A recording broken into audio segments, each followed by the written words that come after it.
recap, I'm Kyaw. I'm based in Singapore. Currently, I'm a developer relations engineer at Google, and this is one of the kind of like initiative that we are trying to do. So we kind of like want to make the knowledge of building agents to everybody, so that you can start building multi-agent system for your work, your personal life, and so on, right?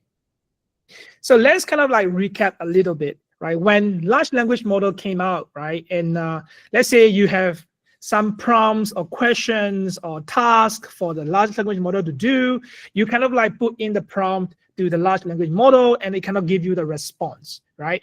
And sooner or later, people start realizing that the response that produced by large language model is not always accurate, right? Like, be it factually, sometimes, let's say you ask the large language model about yourself, maybe, like there are like different people who share the same names as you, maybe same origin as you. It's kind of like missed out on those kind of details.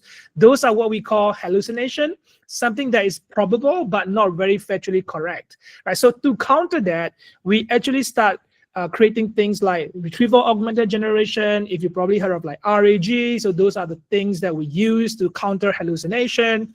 And now, of course, we have evolved from that phrase of having retrieval and stuff. So this is how the evaluation looked like, right? So started from large language model with just the prompt, be it questions, be it task, be it specific instructions. And then we need to start complementing with the retrieval method so that you can reference to the truth data, right? Let's say someone asks your agents about a customer, right?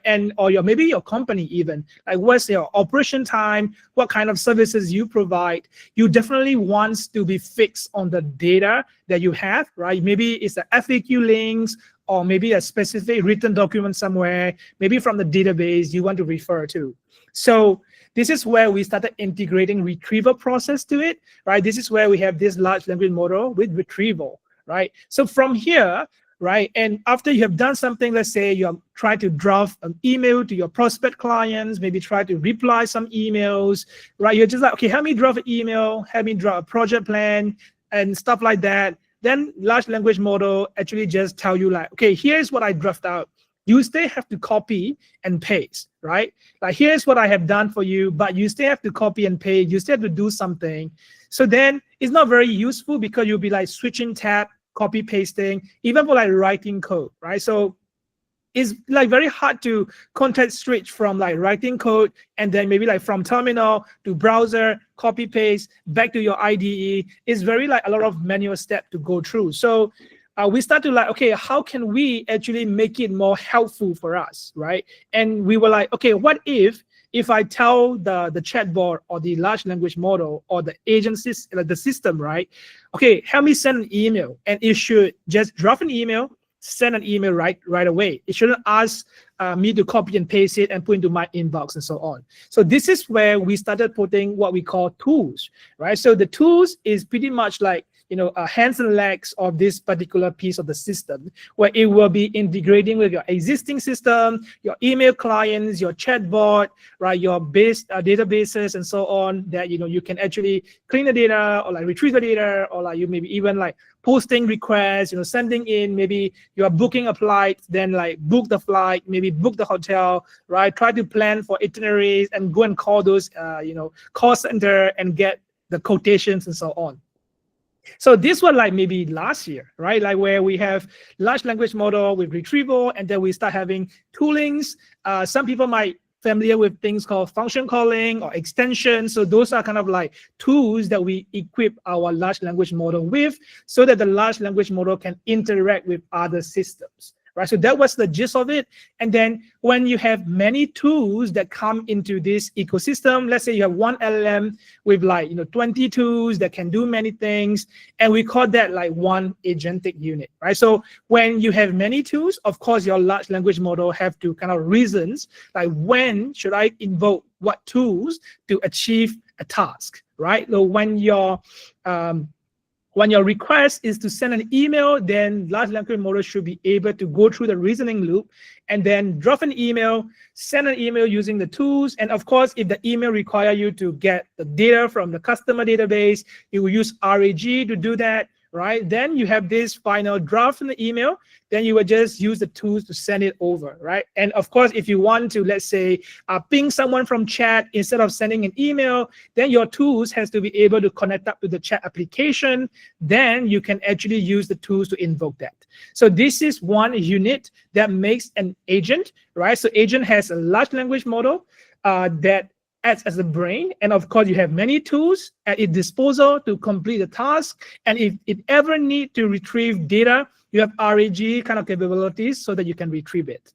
Okay, so this is maybe like earlier this year, right? So people started building AI agent. You probably heard of a lot of things like LangGraph, Crew AI, and now is what we call agentic kind of era, right? So you will start hearing things like agentic workflow, AI agent, Gen AI agents, and so on. This was like a boom of this AI agent evaluation.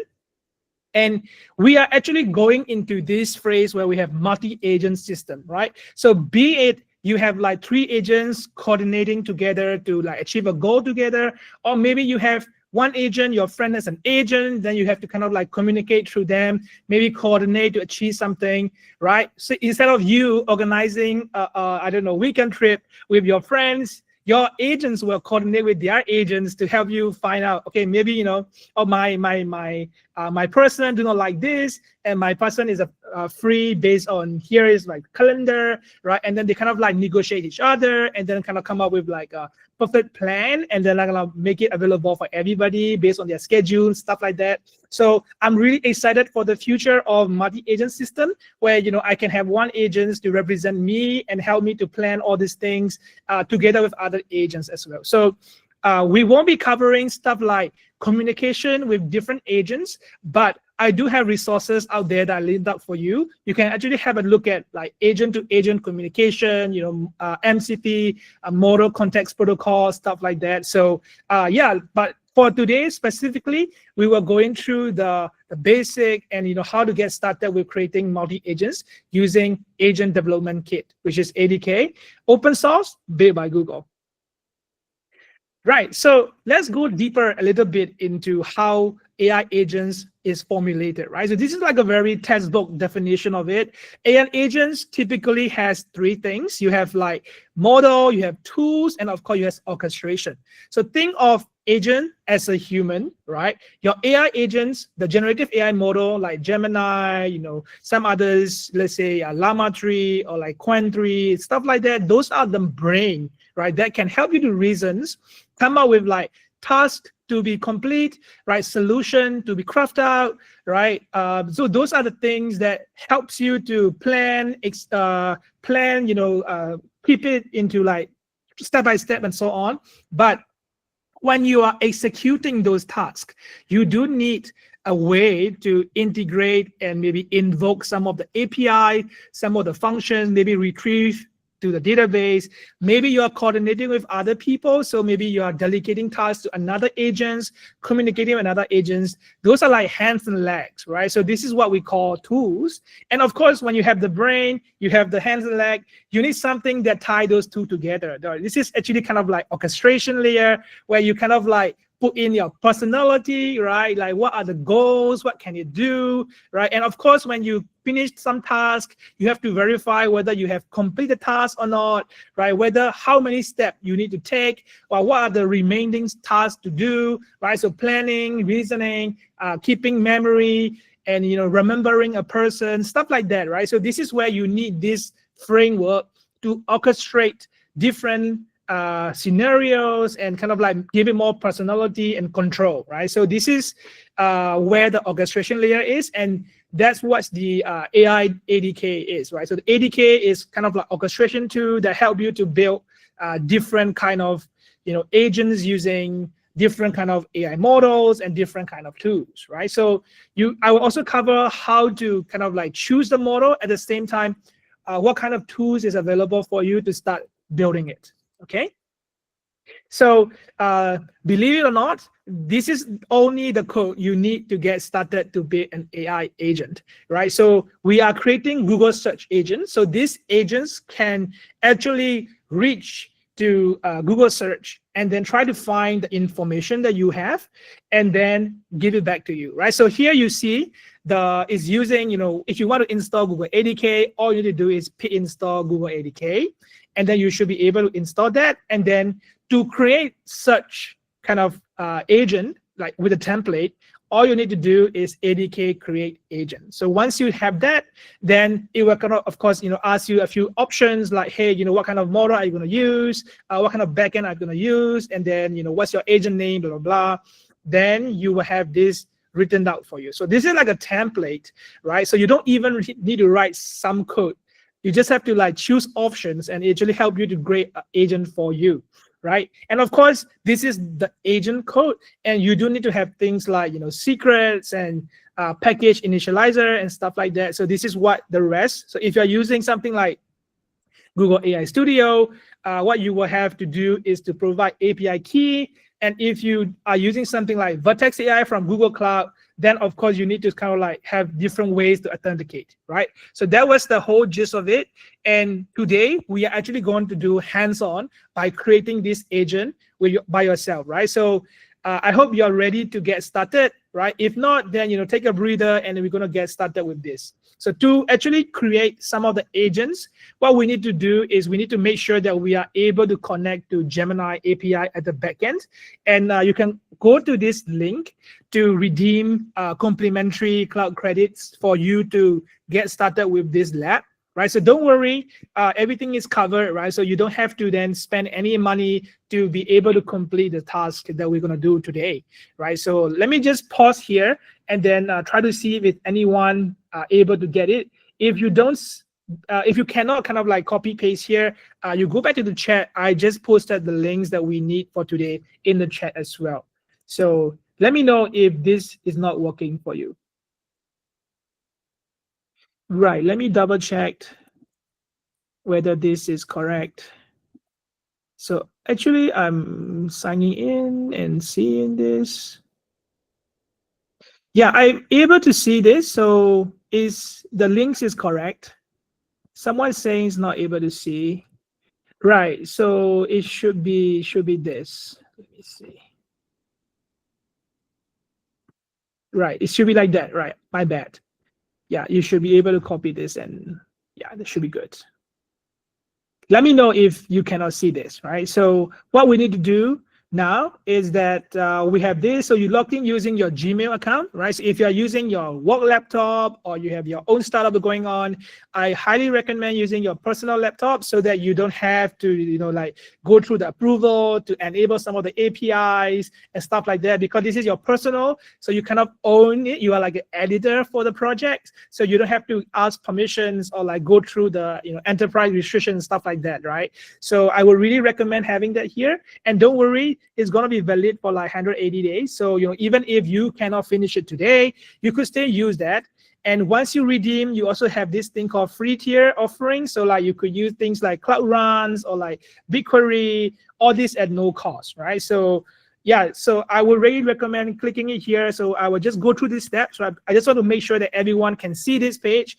If you cannot see it, I try to check the URL. It should be all good. Someone type something in.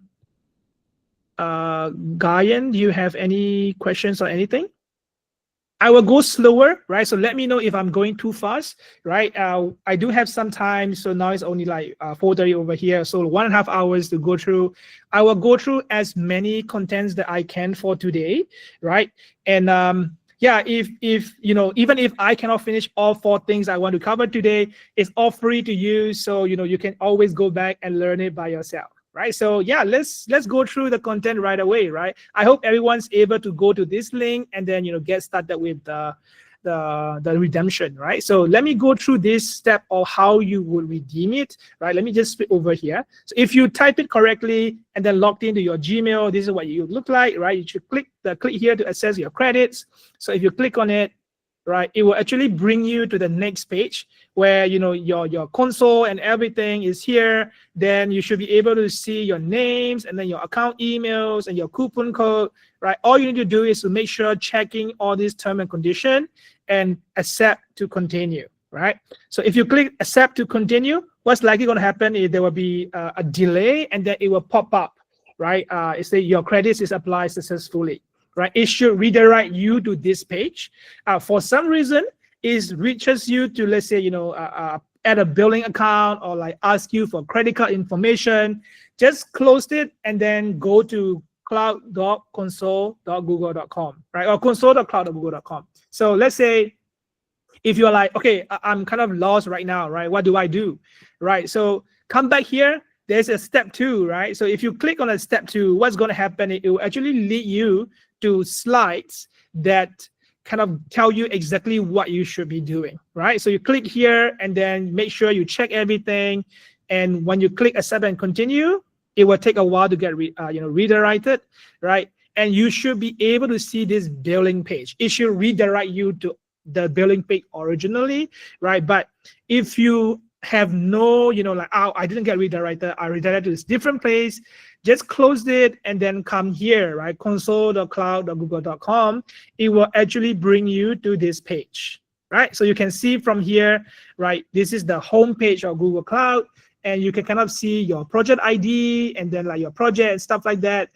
It's okay if you don't see any project or project ID. You might actually see it like totally blank. So let me just see, right? If I just say, like, I don't know, let me just remove some of the things. So I don't know whether I have, like, if I just do this, like, for example, this is what you typically see, right? You like select project at the selector because you don't have any projects going on, stuff like that, right? How do we actually come out from this is by clicking on this button, right? Select a project. If you clicked it, then there should be this new project, right? So you click on new project, and then it will actually ask you to go and create, right? Of course, if you are a fan of Google Cloud and then you have many projects going on, I have 22 projects I can still create, but for some reasons, you finish up all 22 projects, I recommend deleting some of the projects that you no longer use and then use it on behalf of here, right?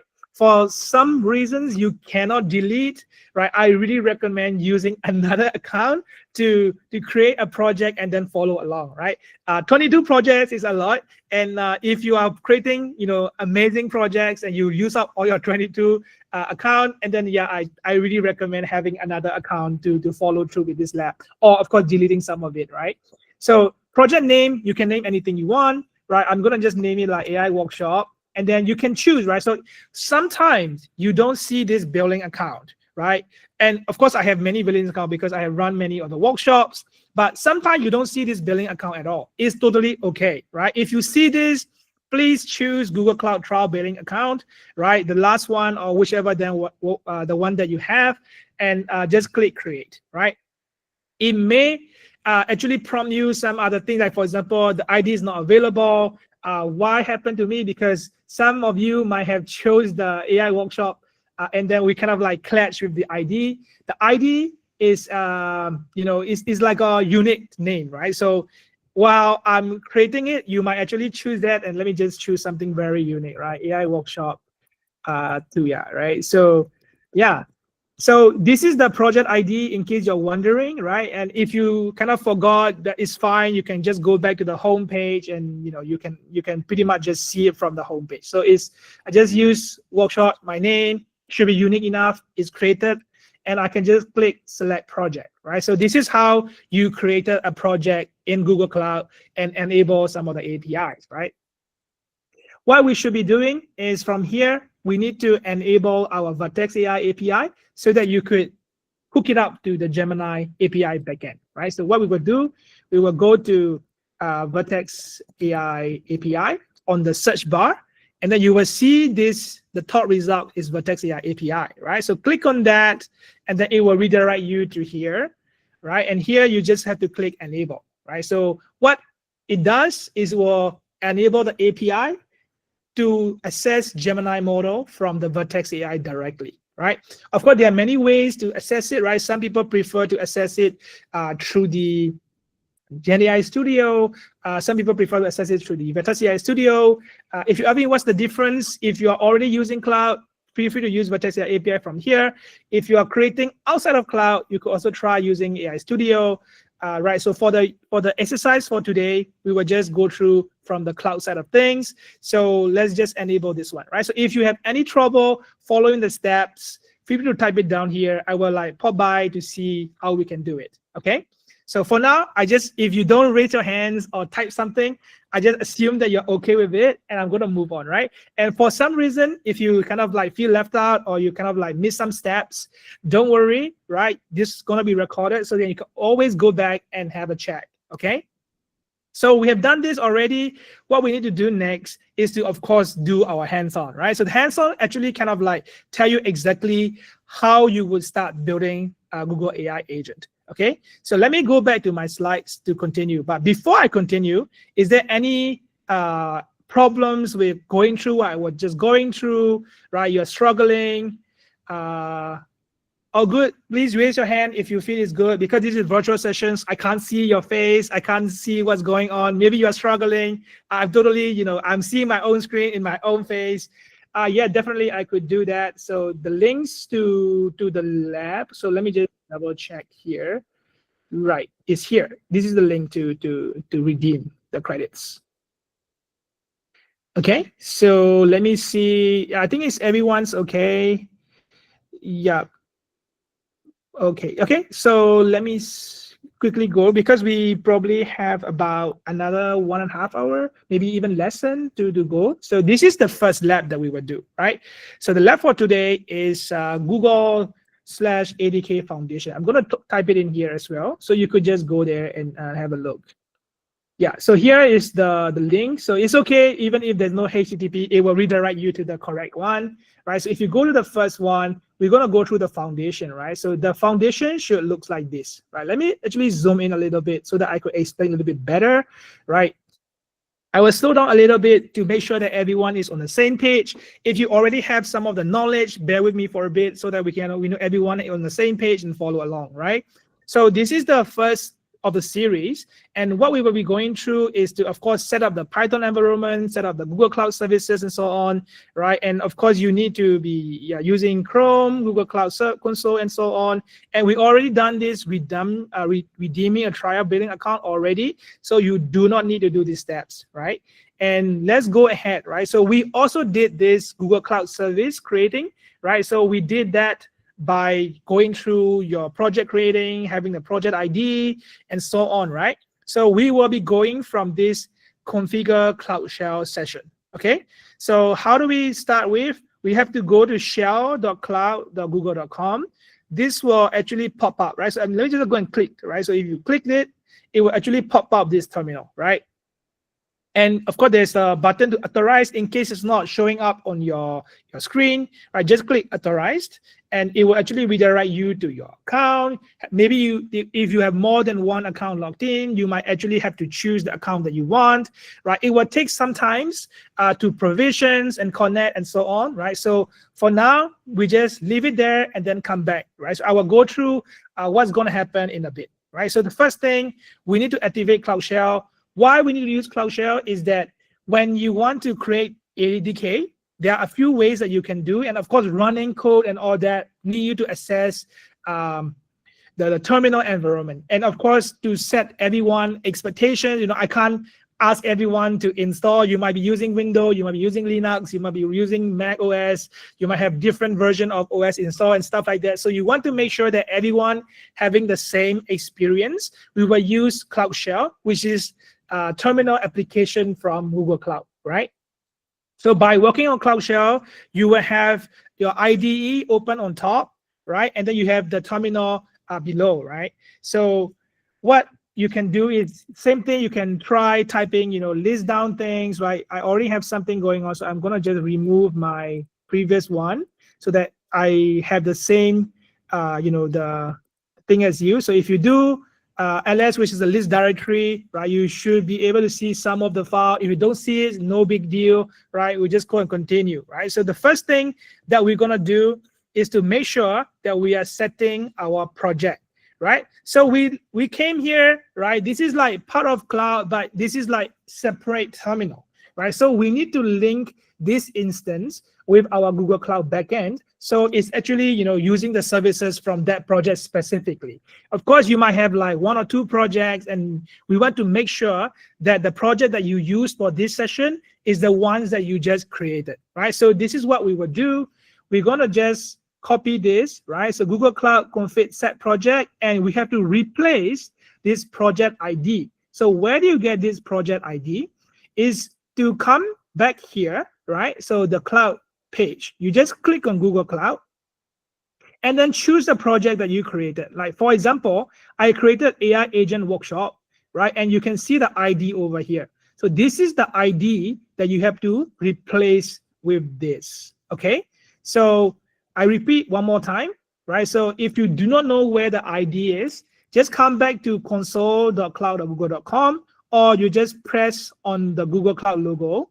It will redirect you to this particular homepage, and make sure you are choosing the right project, right? In here, I'm choosing Unit AI project, but I just created the AI agent workshop. I will just click on AI agent workshop. Then I will have the project ID available over here, okay? So what we need to do now is to copy this, right? I'm just gonna copy this, right? Paste it here, right? And then what we need is the new project ID. So the project ID, I will copy from here, okay? Then I'm gonna paste it in.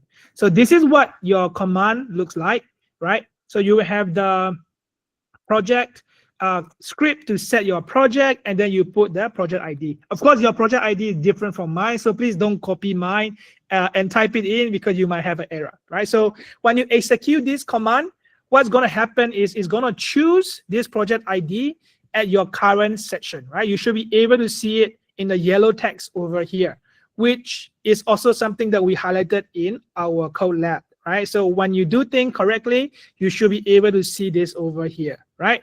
So once we have enabled or link up our terminal sessions with Google Cloud project, we need to enable some of the, right? So if you enable the step from previous, where we are like, clicking here to enable, you don't have to do that. But if you have not, we just have to make sure that everyone's enabled, right? So you can go ahead and copy this enable steps, right? And then paste it in, right? So if you paste it in, if you have not enabled it, it will enable. If you already enable it, nothing gonna happen, right? So I just want to make sure everyone enabling it, right? Either through the UI or through the code, right? So just to make sure everyone's okay. So once everything's set up, that's pretty much what we need to do to have Google Cloud backend link up to our terminal session. And in this case, some people might ask, okay, how do I then connect up with my local terminal and stuff like that? There's like, lessons for another time, but the long story short, you just need to install some of the packages and you should be able to link up as well, right? So let's move on to the next step, right? Before you start any of the Python projects, it's always a good way to create a Python virtual environment, right? So if you are like new to what Python virtual environments are, think of it as like a container where you are like putting things in within that the environment itself only, right? So let's say if you're installing Google ADK, you're installing some of the Python packages, you're installing into that local place where you're not interfere with any of the global things, right? So global means your entire laptop, right? So in this case, it's the entire instance of like CloudShare, right? So we're gonna just create a project, right? So we're gonna create a project called AI Agent ADK, right? So it's make deal. So make deal, create the directory on your terminal, right? I mean terminal as in your own data storage, right? And then we're gonna go in, right? CD actually go into the folder, right? Bear with me, these are very basic things for you. I just want to make sure that everyone knows what we are doing, right? So I'm just gonna copy that, paste it in, right? What it's gonna do is gonna create a folder called AI Agent ADK, and then it will go inside the folder, right? So that's what exactly happened. You see the directory, the prefix of the directory changes, and then everything else is the same, right? So what we just did, you just create a folder, then go inside to it, okay? So the next step we need to do, we're gonna create a virtual environment, right? In here, we are using something called UV. So UV is written in Rust. It's like, pip, but a lot faster. You will see how fast it is after we execute this one. So the first line is just creating a virtual environment called van. We're going to use Python 3.12, right? Current version is Python 3.14. We kind of resonate with the, Pi, so it's Python with the PI. But what we're going to use is 1.2. Then we're going to activate that virtual environment, right? So after execution this, you should be able to see this AI agent ADK prefixing your instance right away, right? So we're going to just copy this and then paste it in. And you can see how fast the UV is from here. Once you do that, it will just auto create this, and you will see this environment name here, right? So if you are able to do this, you're almost done, right? The next step is to install the ADK, right? So you just copy this UV pip install Google ADK and then just paste that in here, right? When you do that, UV works really, really quickly with like multi-threads and all that. So you can see that things are just downloaded fairly quickly, and then now it's done already, right? If you're using something like pip, it's gonna be taking like more time, but UV actually make it a lot easier and faster to maintain, right? So that's why we're using UV in this case. Of course, you don't have to use UV. Maybe your work kind of like limit you by using Python, pip, or some other like Poetry, or like pip-m or something like that. Feel free to do that as well. As long as you're executing pip install Google ADK, you should be good to go, right?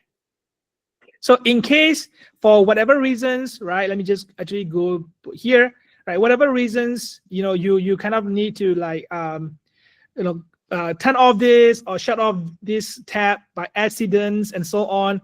All we need to do, like, let me just actually, go through that so that, let me just restart this, right? If I'm going to restart this, for some reason, maybe, my cat walked over my keyboard and then press F5 or some reason, right? Maybe I'll just like, close this session by accidents, and then I'm just going to like open up another terminal, right? Here's a terminal, just new terminal, and then you will see different stuff, right? You can also click here to open a terminal on the top, right?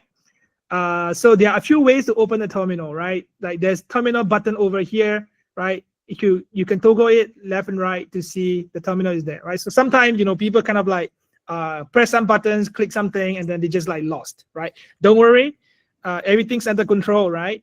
Just have to click back to this terminal, right? If this happens, click it back. You're back here, right? Okay. So in case something happened, you just have to come back and do some of this step, which is the source activate, right? I wrote it down here. In case you close the terminal, go into the AI agent ADK again, then you just do this, right? And you can repeat the same steps. It's not going to do anything because you already created some of it. It will just go through maybe some error warning, and then you will just have the last step all the way. Sounds good, right? So now it's time finally to create an agent, right? And of course, we do all these steps and all for a long time, but to create an agent, you just have to type in this command, right? ADK create personal assistant. So the personal assistant is actually the name of the agent, right? You can name it anything you want. And of course, whatever you name it here will be reflected in the code itself, right? So when you do ADK create personal assistance, it's going to ask you a few questions, right? What kind of model are you going to use? And then, of course, whether you use Google AI or Vertex AI backend. Because we are using cloud, we can choose Vertex AI backend. And then it will ask you to enter project ID and the region, right? So project ID, if you already activated here, like in here is tensile ship, blah, blah, blah, it should reflect automatically over here, right? I will go through before, I'll ask you to go through, right? And the region, right, is kind of like, it's in the code word, right? It's not something like, US, Paris, or like, India kind of thing. It's more like US Central, US East, and then number 1, 2, 3, something like that. So if you ever want to change this, make sure you go and see what are the available keywords that you can put in down here, right? So for me, this is very straightforward. I'm going to just use US Central 1, and then I'm going to go through this. All I need to do is copy this step, come here, then paste it in, right? So ADK create personal assistants is actually start invoking all the template at the backend, and once it's ready, it's gonna actually present you with some of the options, right? So exactly as you see on the script over here.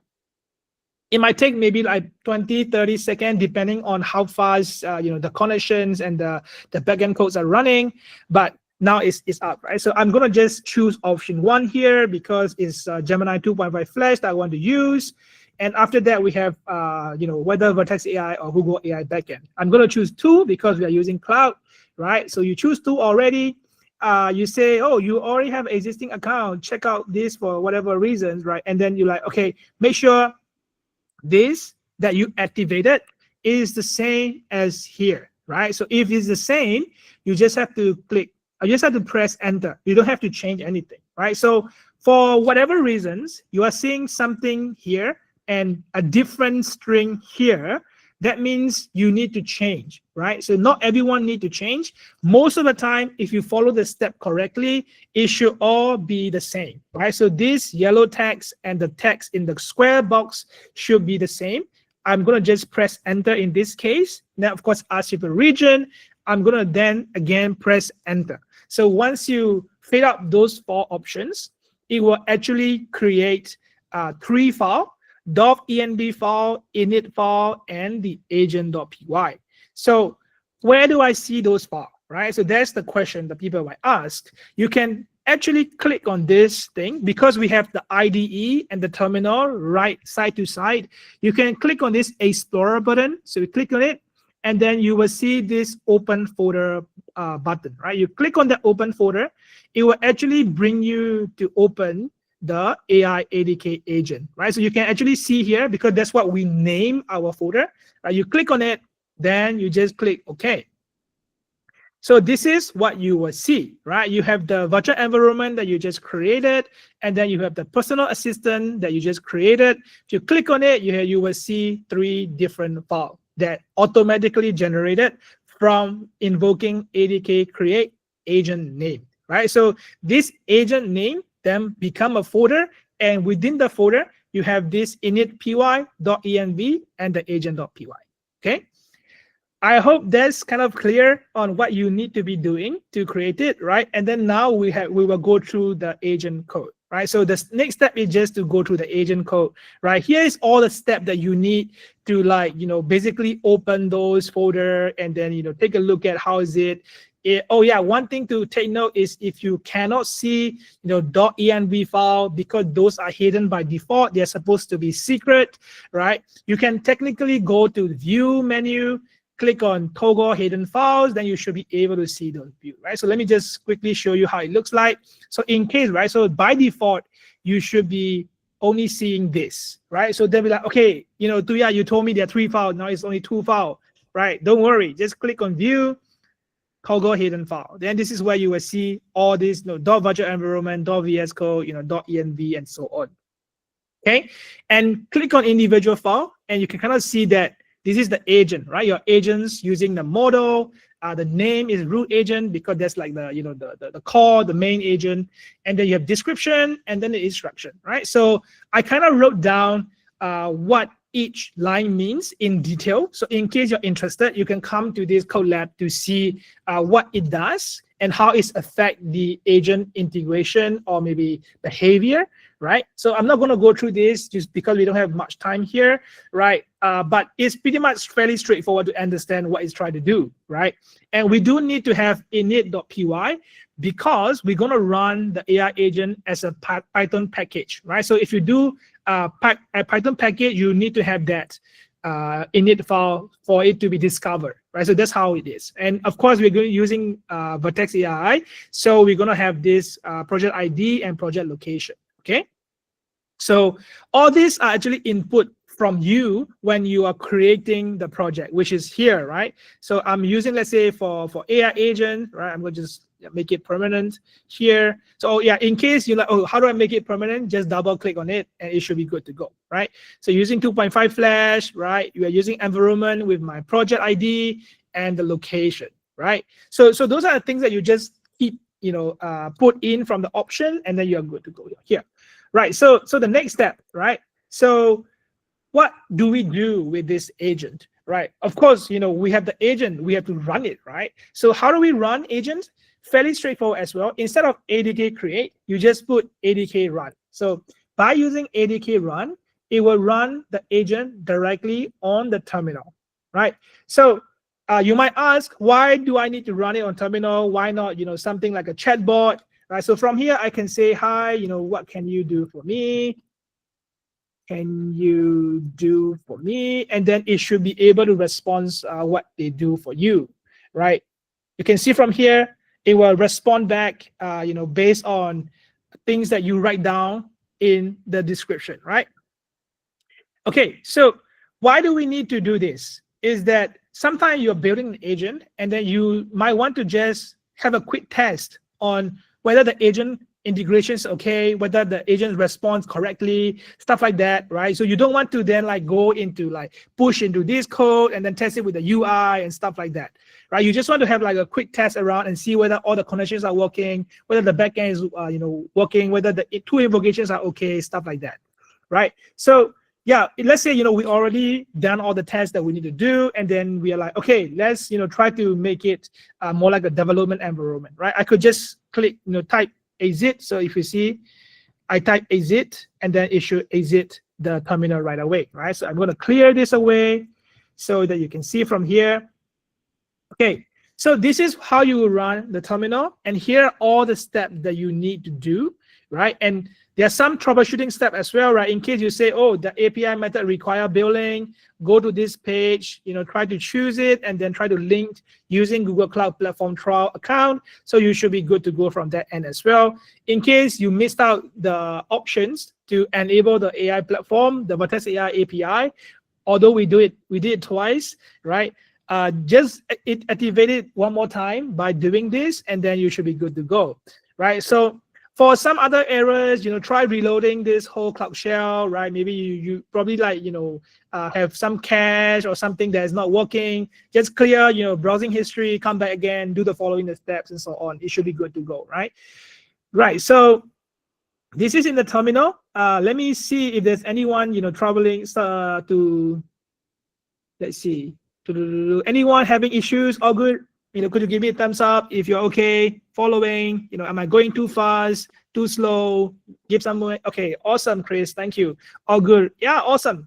Right, because it's really hard to kind of judge where you are because I don't see you working on the lab. So I kind of like need some response from you to kind of like make sure that, the checkpoints are all good, right? Yeah, so it should be fine, right? Let's go on the next one, right? So of course, after we have done this, right, the next step is like, okay, how do we then create like a chatbot kind of experience, right? Because, which user would like to talk to agent from the terminal? It's not possible, right? You can't ask somebody to talk to agent from terminal, right? You want to build something, right? So this is where we actually can test, right, the development UI. So it's also come together with ADK. All you need to do is type in ADK web. Slightly different from the way we are typing in initially, which was ADK run, then the agent name, and I will show you why is that, right? So if you type ADK web, what's going to happen is it will actually invoke the web UI backend. So technically, it's actually spinning up a web server. Now you can see from here, ADK web server has started, right? And of course, this is the local testing URL. And because we are running this server on the Cloud Shell, you cannot copy and paste, right? You have to do like, tunneling and stuff like that. But Cloud Shell has made it easier for you. All you have to do is by just pressing, control click or command click on this URL, it will actually help you to redirect to the chatbot directly. Like, how awesome is that, right? You don't have to do any of the SSH tunneling and stuff, right? You just have to click on it, and then it will actually go here. And then here you can actually see the UI, right? And why we don't have to put any of the agent name is that these UIs allow you to switch between different agents that you're developing, right? So let's go back to here and see our folder structure, right? So you have ADK agent folder, and you have this agent called personal assistants, right? If I ever have more than one agent, you should be able to choose different agents directly from here, right? So let's say you have 5 agents, you want to test it out and see which version works best, you can do it directly from here, right? If you do it through the terminal, and of course you have to like ADK run agent 1, right? Then you test it, then come back, exit, ADK run agent 2, exit, ADK 3 agent 2, right? So something like that is kind of like a lot of manual steps going on over here. Here it's like very easy. You just have to choose different, right, kind of agent, okay? So from here, what can you do? The same thing, you can type, hi, what can you do? And then the agent should be able to respond back to you directly from the web UI. The nice thing is that all the markdown are also being formatted correctly. So you can kind of see its answer in a very good manner, whereby you see from here, I cleared already, but if you see from the terminal is very hard to read sometimes with all the markdown syntax, right? Here's kind of like more natural response, and you can of course talk to it. Okay. So that's the second step. And of course, I need to warn you, do not do the step 9. This is for people who just want to like, okay, I'm done with this, I'm going to quit, right? So we're going to continue the next lab, right? So do not do this. I repeat again, do not do the step 9 because we want to continue with our lab, okay? So here I will pause a while to how to enable Gemini Coassist, right? Let's see. So this one actually don't have any Coassist enabled yet, but Coassist is more of like, you know, a different solution altogether. Of course, you can actually do Gemini, right? So I don't want to confuse the rest of the folks. So I will try to answer and show you at the end of the session, right? So does it sound good? Right. Right. Okay. So yeah, someone is actually going to the lab 2 already. Right. So yeah, I'm really excited that, you know, some people are actually trying lab 2. I hope this was actually giving you some motivation to like, oh, I want to learn more. I want to build how the agent works and stuff, right? I'm really excited as well. So let's quickly go into the second lab. So second lab itself, you see from here. So this is actually the second lab. We're going to start using tools, right? So remember the one that we cover, we have agents, large language model, and tools, right? So this is the lab that you will be using for the second one. Yeah, so there's some people seeing some labs and all that. Don't worry, I will actually go through the lab with you so that you kind of know, okay? So ADK using tools, but the error that you encounter, Max, if you use the latest version of Google ADK, it should have solved already, unless you are using different Python version. Right, so I will also show you how to actually mitigate that issues. But you know, let's go through the content first, and of course, I will leave some time to go through some of the custom questions that you are asking as well. Right, so with time in place, let's actually go through the second lab. Okay, so this is the second lab. It's about empowering with tools. So before you begin, you probably, you know, do this already because we are on the, you know, on the row of doing from lab 1 to lab 2, right? So what we need to do now is that they say, let's create a base agent, which probably did because they are part 1 and part 2. You are continuing from the foundation code lab, so you can, you know, skip ahead to the 4. Okay, so we will be starting from the step 4 of the second lab, which is empowering with tools. Okay, so what are tools? Like, for example, right now, we have this agent that we just built. So the agent has the LMM, right? But no tools. If you realize, let's go through the code one more time, right? So this is our agent code, right? I'm going to just zoom in a little bit so that it's easier for other people to see. I'm going to close this, you know, Coassist thing going on over here.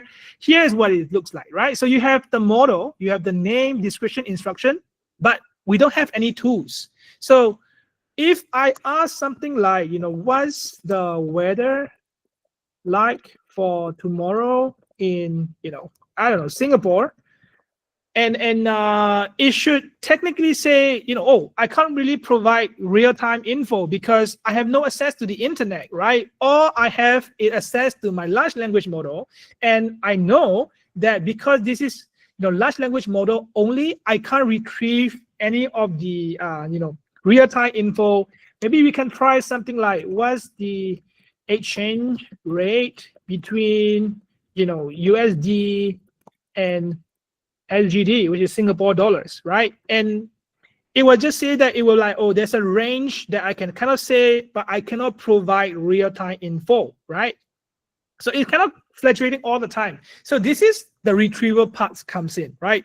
We need to give our agents a way to retrieve this kind of real-time data through a trusted information, right? So maybe if you're building it for your company, you have like a database or API or systems or something that can retrieve those info for you, and then your agents can answer those on your behalf. Right, so this is what we will explore for the lab, okay? what I will do now, I'm going to stop this. So to stop that, you can just press Control-C from here. So both Mac and Windows, Control-C actually stop the process that is running. And what we need to do is we're going to do this thing called custom function, right? Assuming, I am building a exchange rate chatbot, right? And I know exactly where to get the exchange rate. And, my company do with this kind of business. So I have this API that I trust, and we already have an existing way to get those rates. How do I then integrate this to my agent, right? So to do that, we just need to create this file where it's called custom function.py. How do we do that? I will just type in this command. So touch actually create an empty file. Okay, so just click copy, then come here and then type it in. So what's going to happen is going to create a file which is empty inside our folder, right? So you can see from here is totally empty. There's nothing going on over here, right? So what we need to fill this up with is a function, the Python function that query the data from a website, right? So I'm going to use this free API that's available, right? I'm going to put in like base and the target. One important thing here is the doc string. So this is like a documentation for your functions, right? Why is this important is that when you pass this Python function as a tool to our large language model, the first thing it will do is to read the documentation, right? Stuff like, oh, if you put base, what kind of info do I need to put inside the base? What kind of info do I need to put inside target, right? That's why I'm providing things like example here, right? And what does it actually return, right? Where you return none, where you return an error, stuff like that, you should put it down here so that the model that is invoking the tools can understand what happened when something happened. Okay, that makes sense. And of course, that was like a big piece of text for a function. The whole function code is just here, base URL, API, use the request, get the API. If we receive 200, just reply the response, right? So it's all it does is to query the API. Very similar to how we've been doing, in the past. So what I'm going to do, just going to copy this, then paste it back into custom function, right? So here, what we do, okay? So if I'm doing too slow, please bear with me. Some people sometimes take some time to adjust. So, just to make sure everyone's on the page, I'm going to do that. And here I copy, and then what we're going to do, we're going to just change our agent.py, okay? So we have this new file. So now we need to link that file into our agent, right? So that the agent have access to the tools, right? So we're just going to change our function a little bit, copy this, then go back to our agent.py, and I'm going to just overwrite the function, right? So you can see from here, I'm just importing ADK tools fun tool. Then I was just creating fun tools from the get FX rate, then just passing in as a tool. That's all it does, right? So now, how do I test it? I'm just going to clear it away. I'm just going to do ADK web one more time, right? So I'm going to close this one. Then it will spin up another instance, right? So for some reasons, your port 80 is occupied, stuff like that, right? How you can do it is to try to kill whatever that is there in the port 8000, right? And then, you can actually see, right? You can try, this web preview as well, right? Preview, and then you can see the web preview as well. But I hope everyone should be able to run this one. If you are having issues, just stay back later and we will try to resolve that, right? So for the most folks, should be fine. Now, what I can do with this agent is I can ask for the exchange rate, right? What's the exchange rate between USD and SGD, right? So what's going to happen at the backend is going to call the functions called getFX, get the rate, and then give you the rate. That's it, straightforward, right? So whatever function that you provided, right, you just have to put it in a function. So just wrap it. So that just recap the code here. You just have to create a Python function, right? Then you wrap it with function tools that is provided by the ADK. And now suddenly your agents can use that function to get the data and then present it to the user, right? So That's the power of creating agents, right? So now agents can actually use the function on your behalf to do things that you want it to do. Okay, so let's go back to our code, right? Our code lab, and see, this is exactly what I was writing in here, right? So assuming this is only for currency exchange, what happens if I want to, let's say, ask for weather update, ask for a trip, ask for, what's the price of the accommodations, right? So those are also real-time value, right? And you can't be writing every functions for every single thing that requires internet, right? Maybe some you really need to be very accurate, like, exchange rate, right? You might want to create a custom functions and you kind of like give it more importance so that you can actually get it from the trusted source. But something like, weather information, like the review of a restaurant, right? You don't really need to write a functions to be very clear, right? You can technically go to the website, right? Maybe Google search and then search for it, right? So those are like not very important to be like so accurate because they're not like, groundbreaking kind of thing. So how do we do that? ADK actually provide a way for you to integrate Google search directly into the tool itself, right? So what we can do is all we need to do is just to put in, let's say, something like ADK tools, Google search, and then you just pass in Google search directly inside, and that should actually works, right? So let me see, right? So here I can ask things like, what is the weather going to be like in Singapore tomorrow? It should tell me that I don't have access to real time, see, something like that, right? So I'm gonna take a stop of this instance. I'm gonna change the agent.py code by copying the code over here. So Max said there's some error, so let me see whether I will encounter that, right? So what I'm gonna do, same thing, I'm gonna clear this one, then do ADK web, right? So I'm gonna close this so that everything is clear. Right, so what we just did, we just passed in Google search that is built in as a tool, right, to our agent. So let's see. So from here, I will now type what is the weather like for Singapore tomorrow. I hope I don't encounter error. So, okay, there's an error here, right?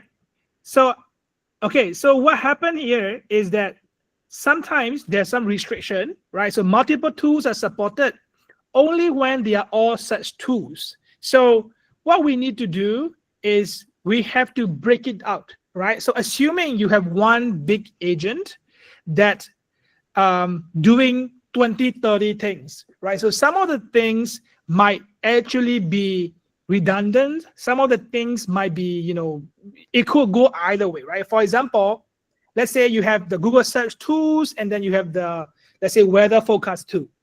Which tools is more important? Like, you need to define it, right? So, and also it's also good to broken down into like by responsibility so that your agents are not overloaded, right? Because you have one main agent and all your customer are talking to this main agent, it's kind of hard to response all the time because you just like bottleneck in that one big agent, right? So what we can do is we can actually adopt this particular approach where we do multi-agent, right? So this is like one step into multi-agents, right? So how we're gonna do is we have to actually break it off, right? So how we need to break it off is by creating something called a Google search agent, right? So what we're gonna do, I will try to put that code in later, right? Maybe I will just send it through to Bill to like post this code, right? I actually added the code in, but maybe the update is not yet updated, right? So what we need to do is we need to actually, create this agent. Let me just copy this agent, right? So what we need to do is just create another agent. Let's call it Google search agent, right? And then Google search agents will use Gemini 2.5 Flash. Same thing, we're just gonna name this Google search agent, okay? And then the description, everything you can, say that, it's a helpful, Google search assistance, blah, blah, blah, use, best of your knowledge, right? And then I just remove the function tool from here. So this Google search agent is specialized agent that can only use Google search, and you can actually use this Google search as like a, child agent or like a dedicated agent inside your root agent, right? So how we would do that, let's say from google.adk.tools, from there's like agent tools. So there's agent tool here, and you just import agent tool, okay? So from the function, custom function, you import function tools. If you want to attach an agent, you import agent tool, right? This code is not in the code lab. I will try to update it, and you should be able to see reflected in like 1 or 2 days, right? So agent tools, I just read here, agent tools, then I will say this is a Google search agent, okay? So just do Google search agent over here, right? So from here, you have root agent that has access to your function tool that has, calling the custom function of get fx rate. You have the agent tool that is able to delegate stuff to Google search agent, which is also an agent. The only difference is that it has access to Google search tools, right? I'm actually trying to record this by memory and live coding, right? So bear with me if this doesn't work out the first try, but let's see whether that works. All right, I'm gonna try ADK web one more time, and hopefully this time around it should be good. Okay, so I'm gonna ask again, what is the weather like in Singapore tomorrow? Google search agent is not defined. Let's see.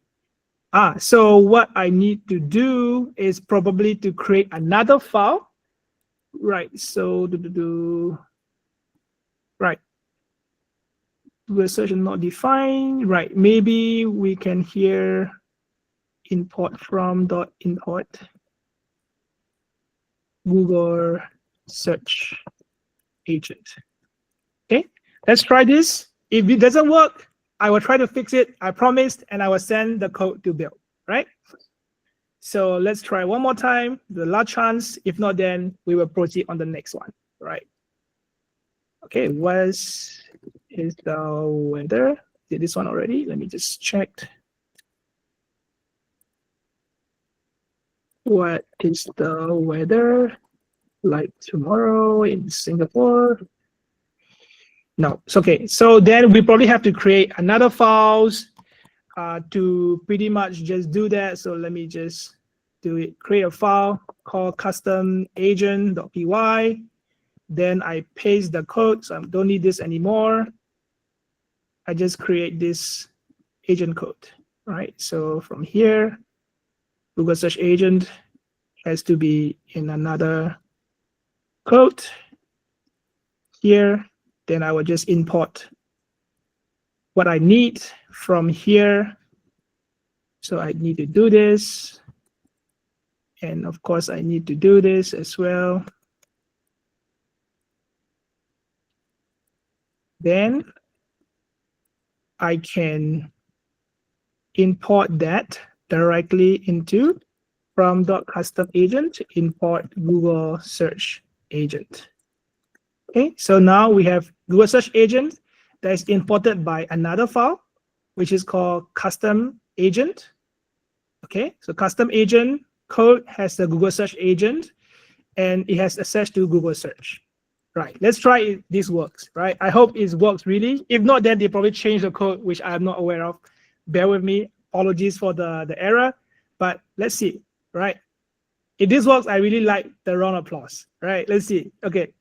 What is the weather like for Singapore tomorrow? Right, so no error, good sign. Let's see what the agent does, okay? So what's gonna happen is now it's actually delegating the task. You can see it's delegating the task to Google search agent, and then Google search agent actually reply back to you what's the weather like for Singapore tomorrow? And of course, now you can ask like, oh, what is the currency exchange between USD and let's say AUD, right? And because this is currency things, it knows that your custom functions should be able to respond it, and then you trust this source more than Google search, right? So it will actually use Google search agent and then also use the get FX rate, right? So it is know what to route to, right? If you are asking general internet questions, it will delegate tasks to Google search agent. At the same time, if you are asking currency rate, they will actually get the currency rate using your custom function. So for clear, right? Yeah, so yeah, I mean, someone say that there's okay, some error, right? How do you know which one should you pick? Okay, so I will cover from the start, right? Someone asked about, right? Someone asked, okay, I hope you have time. Yeah, I try my best. We are kind of running out of time, so you might have to do that A2A lab. Is a little bit okay. So now it does agent build with ADK communicate via ADK. So agent build with ADK is very much just agent, and the protocol of A2A or A2C, you have to implement it yourself. But A2A has like better support because that's how kind of work together, but you don't have to use A2A to communicate with agents, because agents supposed to be agnostic in terms of the protocol, right? So as long as you are implementing the protocol correctly, you should be able to communicate, right? Yeah, correct. In the new agent definition, don't have instruction string. Yeah, that's right. So when I was building the agent, you can ignore the instruction string because it's going to read the instruction from the delegated agents, right? So I will go through, it's actually similar to the question that someone asked about how to know which function to pick, right? So let's see. Okay, let's answer that question. Here, when we are writing the functions, right? Okay, let me just go down to here. When we are writing the function, we just put it down here like very clearly on this function is exactly to check for currency, right?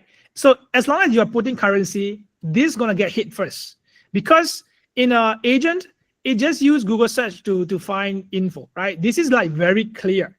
So that's why when you are creating custom functions or some of the functions that you pass into LMM, it's very important to put very clear wordings of when to use what to use, right? So then the question arises of, okay, if I have like 2 or 3 similar tools, how can I make sure that it use the right tool all the time? So then you need to revise your architecture, right? Like, why do you have 3 similar tools in one agent? Right, that sounds to me more like a business problem than a technical problems. You should only have 1 tools that do the task well, right? So you shouldn't have like many other tools that doing the similar thing, right? Like web search, Google search, right? Web scraping tools. So which one? Like, just make up your mind, right? Maybe when we go through the workflow agents and all that, you cannot have like different ways to like maybe pull some data in, right? So that's how the ADK actually designed to be used, right? When you put in a very clear doc string in the functions or instruction in your delegated agent, okay? So Aram asks how ADK is different from Crew AI and LangGraph. Yeah, so ADK is like very similar, but it's kind of like, different, I would say, phone provider or something like that, right? So ADK is open source that built by Google. So most of the Google toolings will have like, first person approach, right? Like, let's say you can connect up to BigQuery, you can connect up to A2A very easily, right? So it may be like Crew AI is like, maybe open source somewhere else, and then LangGraph also open source somewhere else. They have their own ways to do things, and through protocol like A2A, MCP, something like that, you can actually talk to each other fairly well, right? Depends on how and when you're using it, and like what kind of methodology you use. Like, for example, we just go through some of the like nuance of architecture, right? So LangGraph have this thing called a time jump, where you can like jump through different agent, different steps. Crew AI doesn't believe in looping, so it's kind of like going through step by step. things like that. There's some methodologies, architecture constraint that you have to like kind of see which one actually fit your use case. Okay, so someone asked again about, oh, is the dot string every time? Google Search doesn't have a dot string. So Google Search actually have instruction and description, right? So it's kind of like replaces the dot string for some cases, right? And of course, the Google Search tools inside also have dot string, which we cannot see because it's a built-in tools, right? But the codes are open source. You cannot like go to the source code itself and see how to implement Google Search, right? If I'm not wrong, it's just calling an API at the backend. Yeah. So that's how people do it.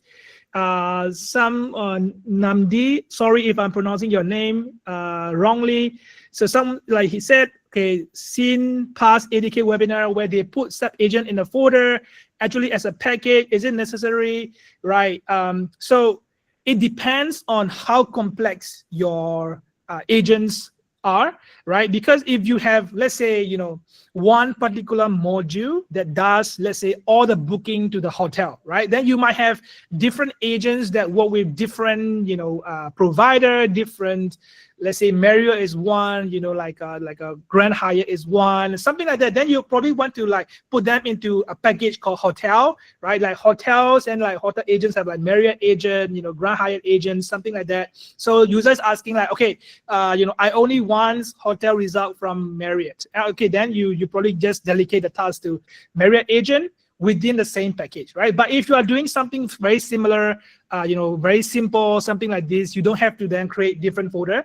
But it's similar to how Python packages are maintained as well, right? As you have more and more agents, it's kind of hard to maintain, and also like it's hard to control like versioning and all that of things, right? Maybe you have like 2-3 different developers working on different type of agents. They shouldn't be sharing like one file, right? Then you have to like make a decisions on like, okay, let's create a folder, then make it a package, and then you split the file accordingly, something like that, right? So these are all architecture kind of like questions, right? So another one's agent tools method similar to A2A protocol somehow. It's slightly different, right? Because A2A methods require you to create like agent cards and all sort of things, which I don't know whether we have time to go through, but let's see, right? Okay, one last questions. After that, we're going to go to the next lab, okay? So does ADK has facility to evaluate agent performance? Okay, so the thing is, we have the evaluation matrices, but we probably won't have the matrices for like every individual use cases that you have, right? Definitely, of course, sometimes you might have a very niche use case that you need to test, right? So then, of course, we don't have that, and you have to create the test cases yourself, but we do have the facilitation to evaluate stuff like that, right? Okay, so is there a guardrail feature built in? I don't think we have guardrail feature built in unless I haven't been updated myself with like the latest update that they have. So they might have the guardrail for the Python package that connect up to the Gemini CLI or Gemini API directly, so we can explore that approach. Someone asked about observability, right? Okay, so yeah, I will just go through and then I show you the code, right? Observability, you have some ways that you can actually integrate with like, cloud loggings and stuff like that on Google Cloud, right? Because ADK is open source. So if you are only going to install the package on your own laptop, and of course, you probably don't have ways to like, store the memory and stuff like that, because then you need to create like, different instances to store those memory and all this. I think OpenTelemetry might be supported. Let me go and find the documentation. If I find it, I will send it through Bill so that you can kind of see it from the chat as well. Another one, okay, how do you do result validations, right? Is it for fuzz routing without LMM, right? So that's the next lab actually that I want to cover, right? Let's see. I think I should have time to cover that workflow agent, right? So I will just go and show the python.py code, right? So here is how it looks like. Let me just go down, right? I am just importing the custom agent. So I created a file, right? And I wrote my Google search agent, right? Then I wrap it with the agent tool wrapper, right? So Google ADK actually provide agent tools. I wrap it and then just pass in to the function directly. So from root agent perspective, I have access to 2 tools, right? Just that one of the tools is agent, right? So I'm like delegating, right? So let's go back to the slides, right? So if you recall this one, right? Your tools can be agent as well. Remember? So tools can be agent. So if the tool is agent, what they do is they do delegation, right? So they will just pass in the necessary information for the agent to perform the task. Then they just wait for the results, right? So there are a few ways that you can actually improve the accuracy, latency by, having like a parallel tool callings and stuff like that. Those are like a little bit advanced, and we definitely don't have the time to cover it today.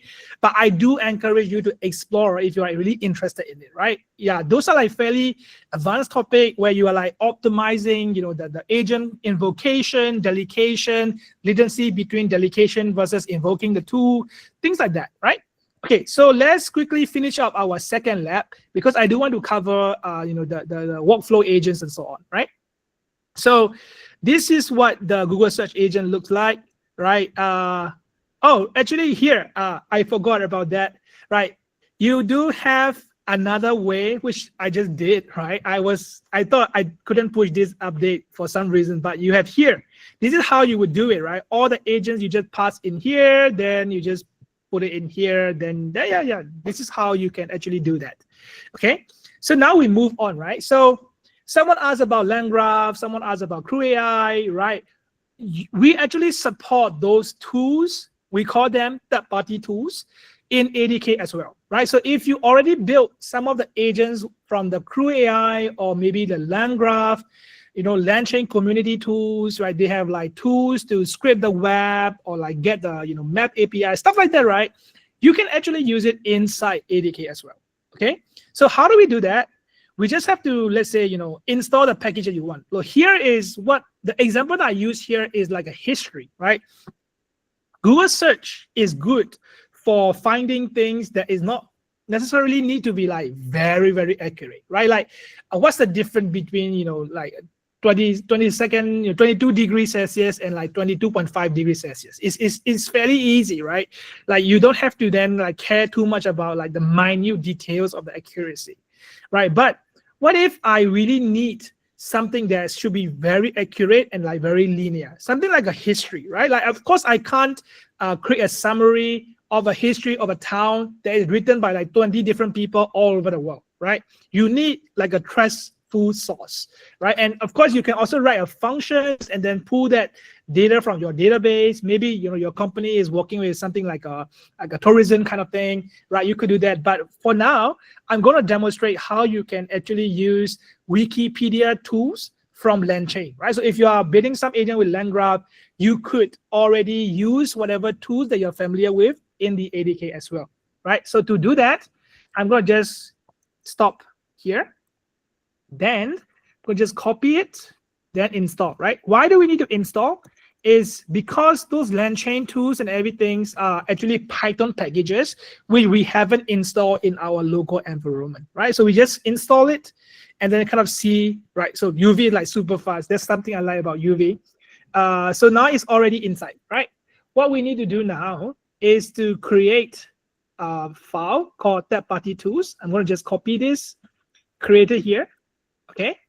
So then you can see it created an empty file here, and I will show you what the content of the file looks like, right? So I'm going to just import LangChain community tools. So here's like Wikipedia query run and then an API wrapper, right? So in this case, I only know that there's only one history page on Wikipedia, right? Sometimes, depends on some website, you might actually have like different pages, right? Maybe you are referring to maybe a research, right? Then of course, research paper might have like 20 pages. You might want to read the entire 20 pages, right?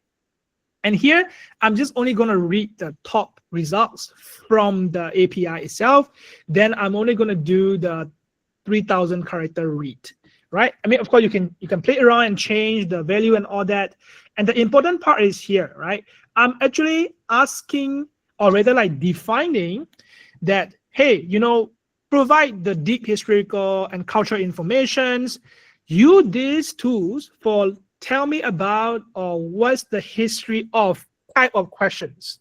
Okay, I'm defining very clearly in the description that these tools should be used if the user asks, tell me about or what's the history, right? If anything other than that, you can use Google search or whatever that you have. But if the question is about tell me about or history, use these tools, right? So that's how you actually guide the LMM to choose the right tool for the right task, right? You need to give them example. You need to give them very clear direction, right? Even if you cannot decide, how you ask the agent to decide for you, right? You have to be able to, from a human perspective, you should be able to tell exactly when to use these tools, right? If you already do not know, then there's no way agent gonna know, because you have to then define all the logics into this, right?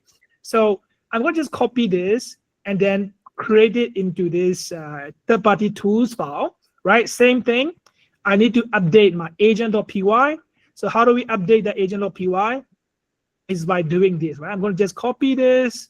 Right here, I'm just importing LangChain tools directly from Google ADK tools, right? And then, of course, I import third-party tools.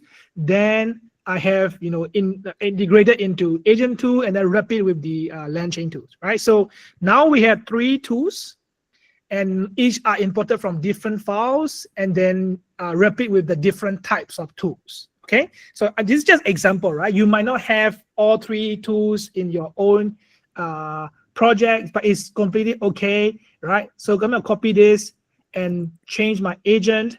And I do have to be careful because I forgot to put an S in my files here, right? So I just remove the S. You probably don't have to do that, okay? So now, we have access to LangChain 2. I'm going to just do ADK web here to start an instance, right? Then you will see the ADK web instance coming up, right? So here we can ask the first question, right? Tell me about, Kyoto history or something, right? So if you ask tell me about questions, it should use LangChain tools, which is Wikipedia, right? And then if I ask about what is the currency exchange between, let's just say SGD to JPY, right? We're going to Japan, right? Let's just try it. And because this is a currency exchange task, it should use get FX rate.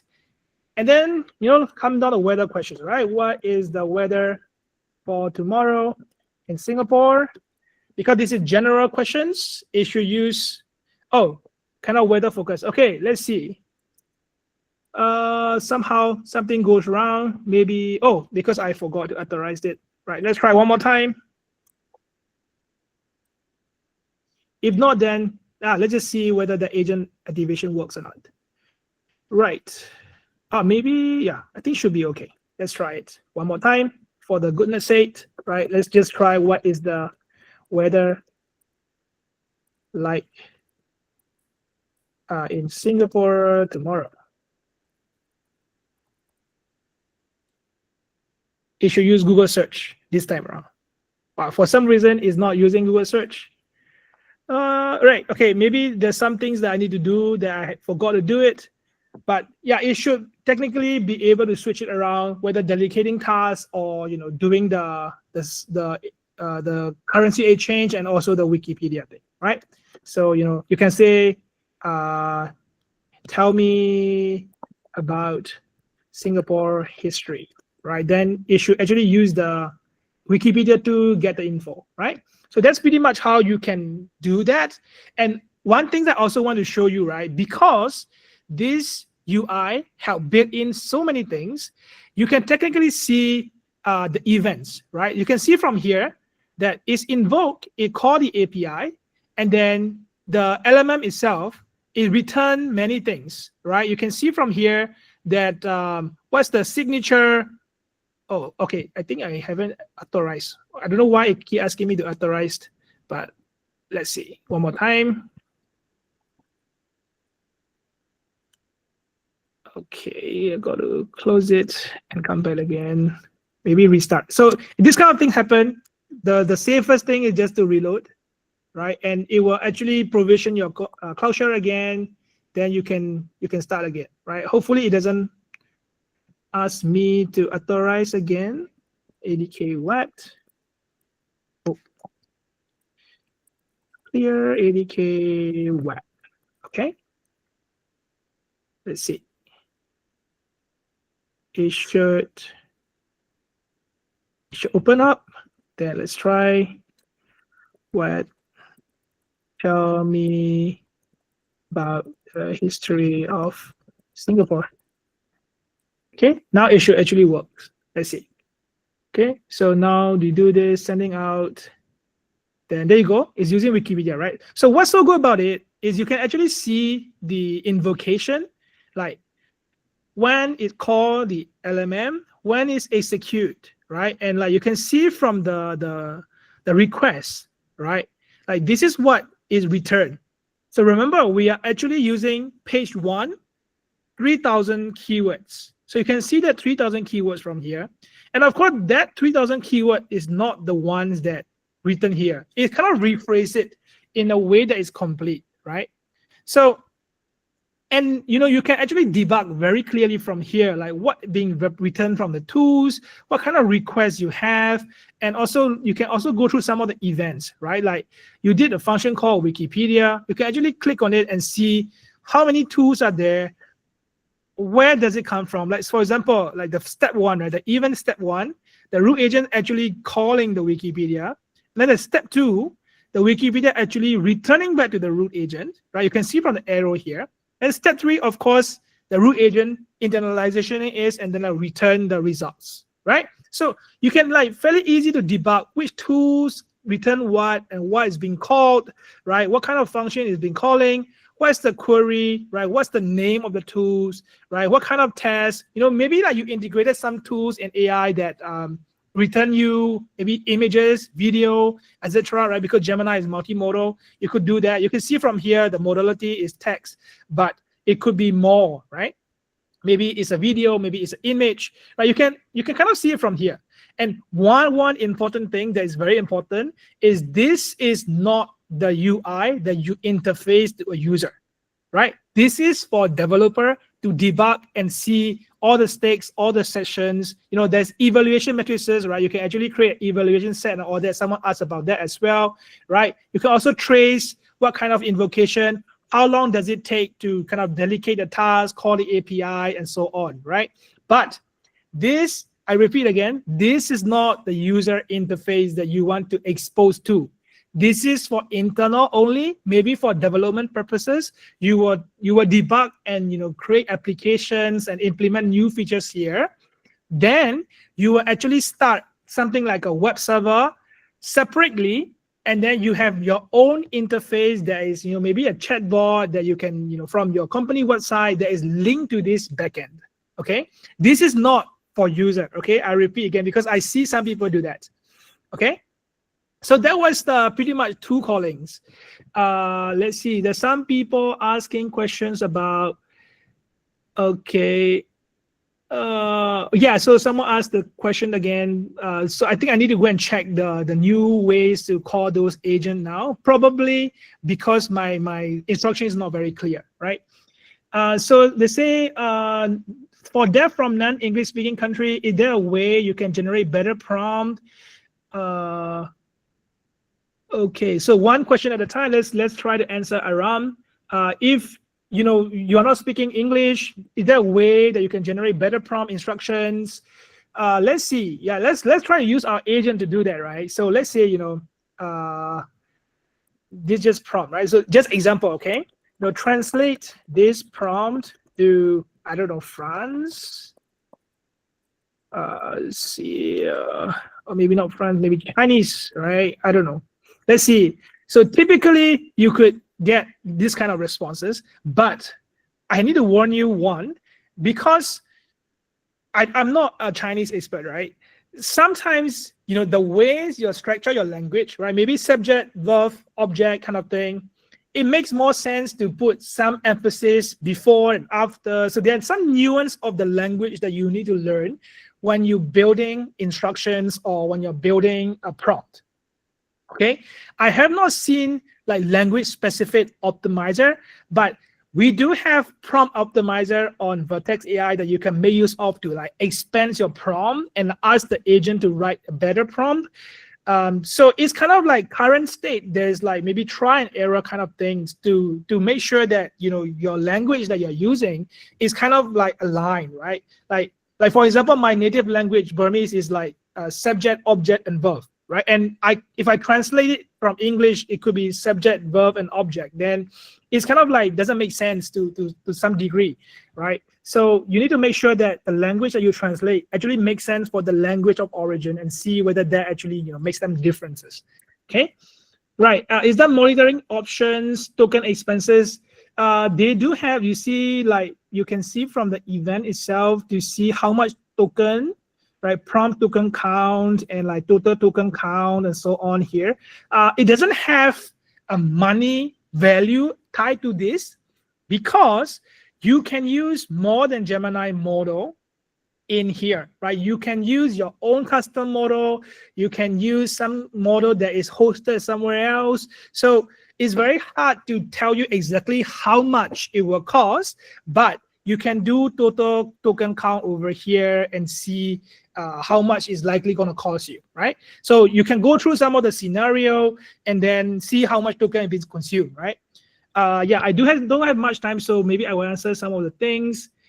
So let's think there's a monitor option. Yeah, I answered already. So there's like Google Cloud CLI is working, and I created a new file but can't copy to the console. So I don't know what you mean, but like you cannot copy to here. Could be a few ways, right? Let's just assume that your session is timeout already, right? So what I would recommend, restart, right? So just restart, reload the session and see whether you can paste or not. But some rare occurrence, your laptop has some prompt guard that you cannot copy some things because they want to prevent you from exposing company secrets to some other places. So that one I cannot help you. You probably have to go and check your IT whether you have that kind of restriction or not. So try restarting first and see that actually solve it. If not, then that probably restriction from your side, right?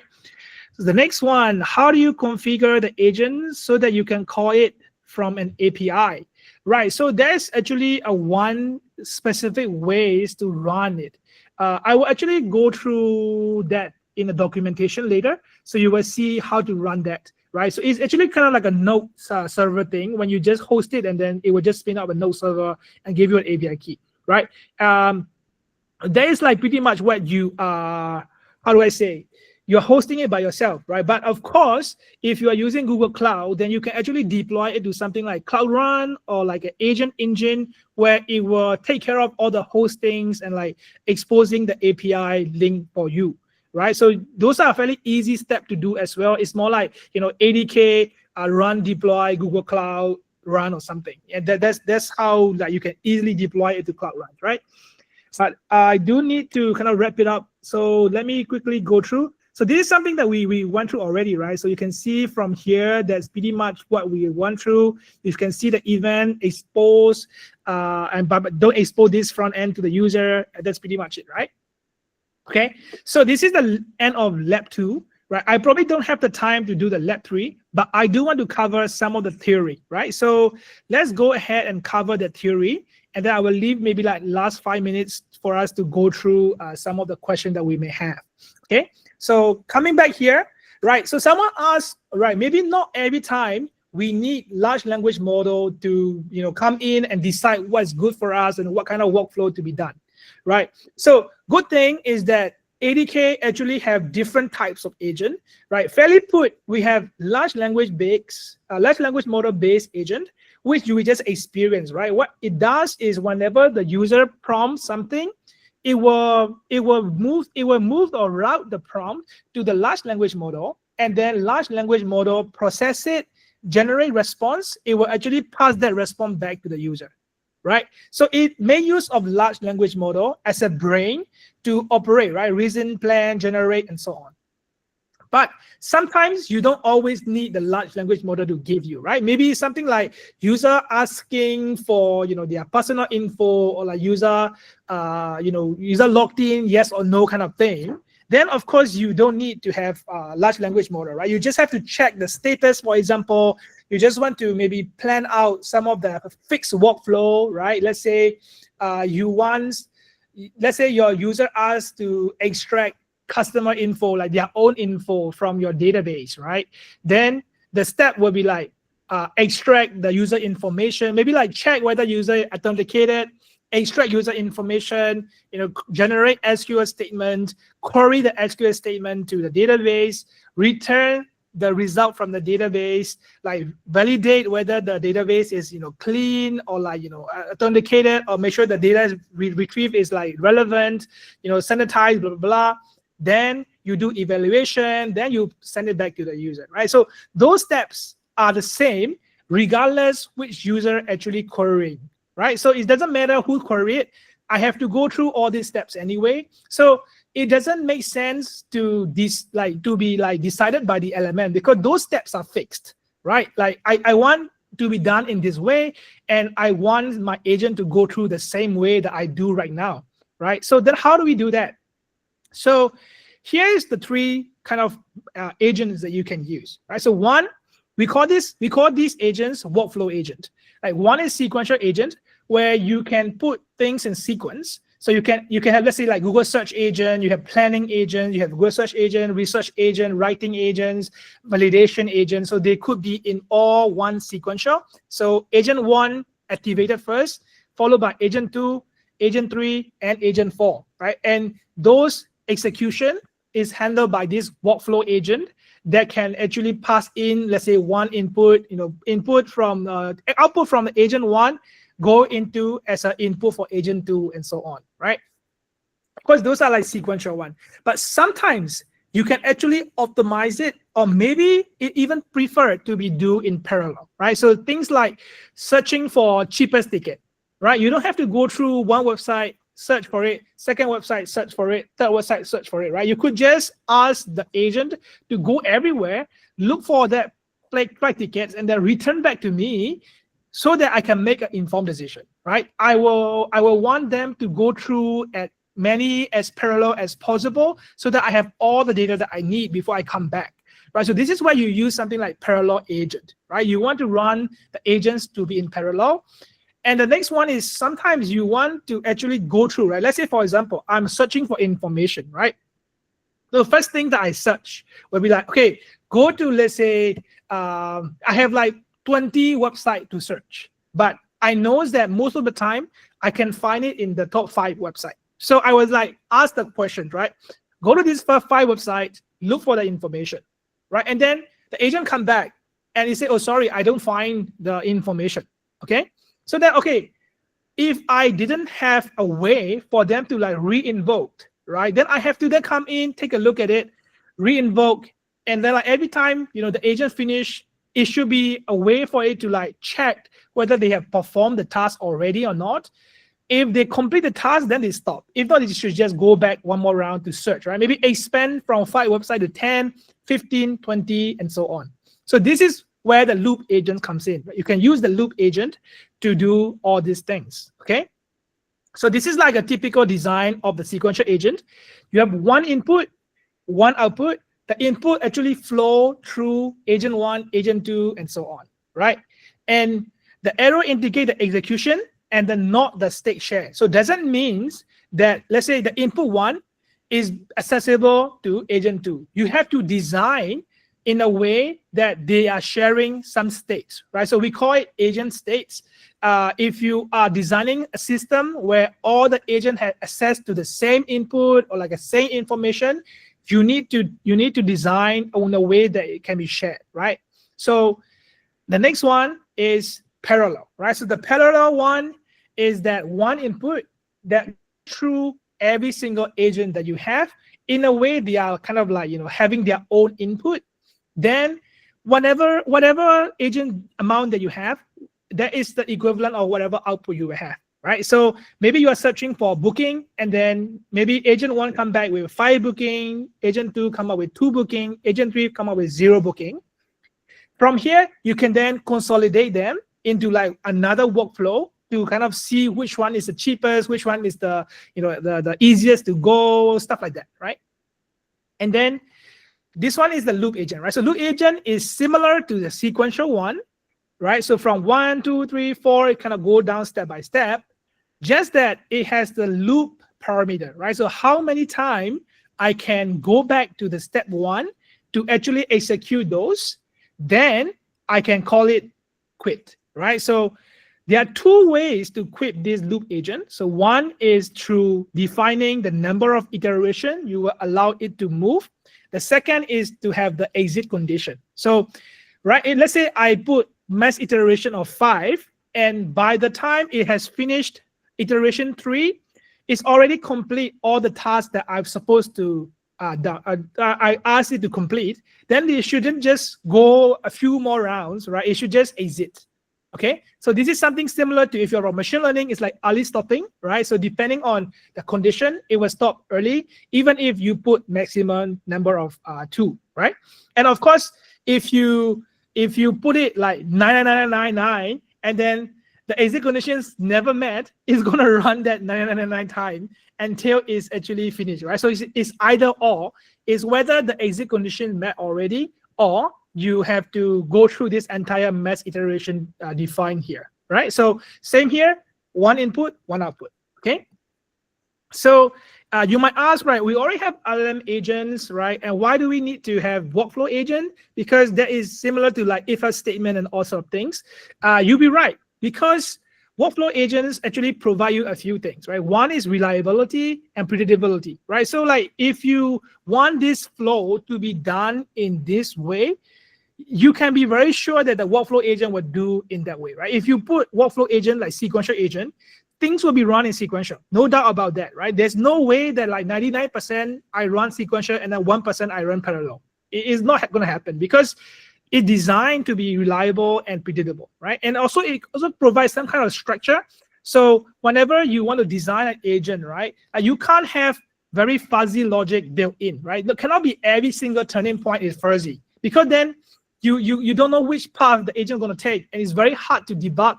At the same time, it's very hard to start building things on top, because you're building on like not 100% things on top another not 100% things, and machine learnings are already not 100% to begin with, and your system will be like very shaky, right? So stuff like that, right? That's why we need some kind of stability to be introduced into agent systems. Okay, hope that's clear. Yeah, so this is actually a code lab. This is actually a notebook. Actually, it's not a code lab.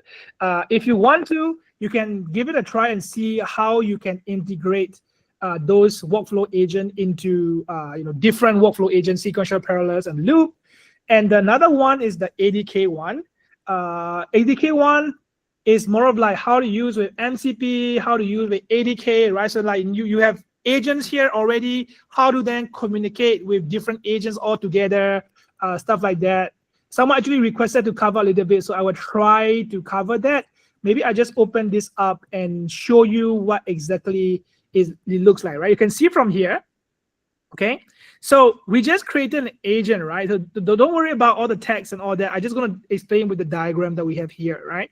So MCP and A2A, are they similar, right? They are similar in a sense, but they have their uses, right? So if you have agent and you have like, agents here, maybe workflow agents have like different agents that is listed down all here. And then you can use MCP to communicate with like APIs, like the what is it called? The currency API that we write, or maybe like a land chain API that we actually invoke. You can use MCP to do that. And you can actually use A2A to communicate with different agents, even if they are using different agent framework, right? And maybe you have agent that is built with Crew AI or like LangGraph. You can implement the protocol for them to talk to each other, right? So how does it look like? It actually look like this, right? So whenever you go to, let's say, networking sessions, or like, some of the, networking or like career events, you probably bring your name card or like your CV, right? It's similar to how it works, okay? So they have this thing called agent card. So agent card contains the capability of the agent, right? But not all model understand image, text, audio, right? So maybe bare minimum, the agent will understand text communication. And even someone asked about local languages, right? Maybe not all model can understand, like a Mandarin or like a France, or maybe even like, like a German or something like that. Maybe only talk English, right? So stuff like that, you can have to like put it down here so that whenever two agents are communicating, right? Let's say agent A that created by me can only speak English, right? Can only communicate through text, right? And I have some skills that, maybe I can tell you the weather information, I can tell you a joke, something like that, right? And also like, here is like where you can actually reach, right? What kind of authentication method that I accept, something like that, right? So this is more like some like name card where I will share with another agent when they come to communicate with me, right? So maybe another agents that maybe you built, right? And then your agent is so advanced that you can actually understand, audio, video, image. You can respond back in multiple languages, right? You have different skill to do many different things. But when my agents and your agent talk to each other, they have to agree on the way that they should communicate, right? Because my agent can only communicate through text. The other agents that you build should only talk to me in text, because if you send me audio, image, I cannot understand, right? Maybe even like different language, I cannot understand, because all I can do is, just read the text in English, something like that, right? So this is something like where, you put a name card and then list down the things that you're providing, right? Something like, CV or something like that. So this is how the A2A works, right? Regardless which framework you use to build this agent, you can actually start creating this agent card. Is a JSON format, right? Just put it at a JSON and then using the framework to make it able to communicate to each other, right? I hope that kind of explains it. Let me see. Someone asking about the client error. So the client error, right? I actually write down some of the fix that you have. You probably need to do activation of the Vertex AI API, right? So Aram asks, does workflow agent is something like an agent mesh orchestration? Okay, yeah. So one question is this is an orchestration? That's right. So workflow agents are for agent orchestration, right? Like how would you invoke a swarm of agents in a collaborative manner, something like that. And also, do we need to build agent gateway in agent system?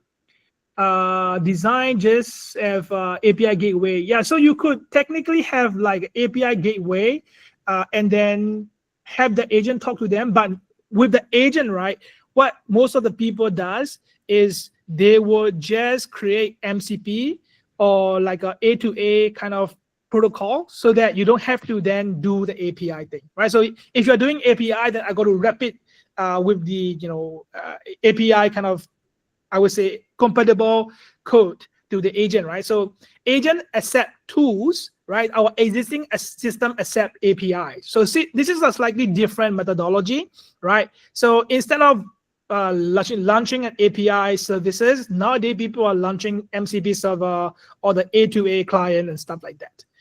All right, so Laurent asks, how do we connect notebook with the free test platform? Okay, so how do we connect the notebook? It's fairly straightforward. Let me see, right? So this is the notebook, right? Okay, so let me go and do that. So notebook is here, right? Okay, this is a notebook, right? And how do we do that? You just click on, let's say, run in Colab, right? So you just click on this one, and then it will actually copy the code here, right? And then you can come down here. You see there's the cloud location and project, right? So the project ID you replace, right? So the project ID that I have here is Tencel ship something, right? Tencel ship something. Just copy this, then paste it over here, okay? Then you should be able to start running. So just run. Then yeah, you should be good to go. It's like even if you cannot run it, you should be able to understand the code, right? So like here you see element agent. I'm just putting them all in the array and pass it on as a sequential agent and should be able to run it. Okay. Can I share the slides? I can share a version of it, maybe not exactly the same slide. but I will just pass that slide to you guys so that you can also reference to it. Oh, one thing, right? I was actually going to tell you about this one, right? So this is actually ADK docs. Whatever I just presented, right?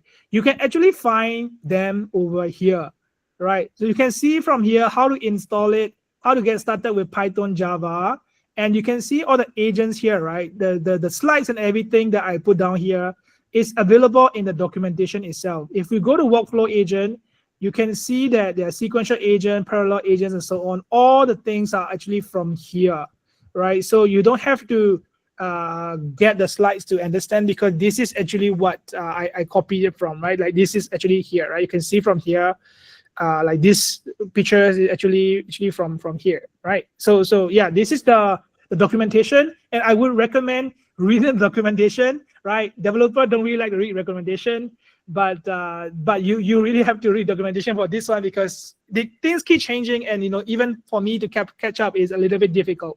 But I try my best to read that and then try to understand. So someone asked about thank you for saying that you're enjoying the session, how you took your time to go over rush thing. Setup is really important. That's right. Yeah, because if you don't set up properly, you get into a lot of trouble, because I run through the same thing and I kind of realize that. And sometimes being able to talk to people virtually without seeing what kind of struggle they are facing is really challenging. And going through that, it actually helps a lot of people ramp up and then do the tasks. Right, the documentation link is here, ADK docs. Right, and of course, I think there's also another slide that should show, right? It's like, oh, if you have some feedback, right, feel free to scan this, and you also have the Vertex AI Studio free trials that you should scan it, and then I don't have the link for that. Maybe Bill or Azul, you have any links? Yeah, so that's pretty much what I have. And if you want to connect me with social media, here's what you can do. You can scan this. It will link to my LinkedIn. And if you have like any specific questions, you can reach out to me from LinkedIn directly. Then I will be trying to answer them. Give me some times, because I do need to respond to lots of people, but I will try to reply, right? So don't worry if you don't receive reply in like one day. I will try to reply as much as I can. And with that, thank you so much. I'm going to pass the time back to Bill. Thank you, Bill. Take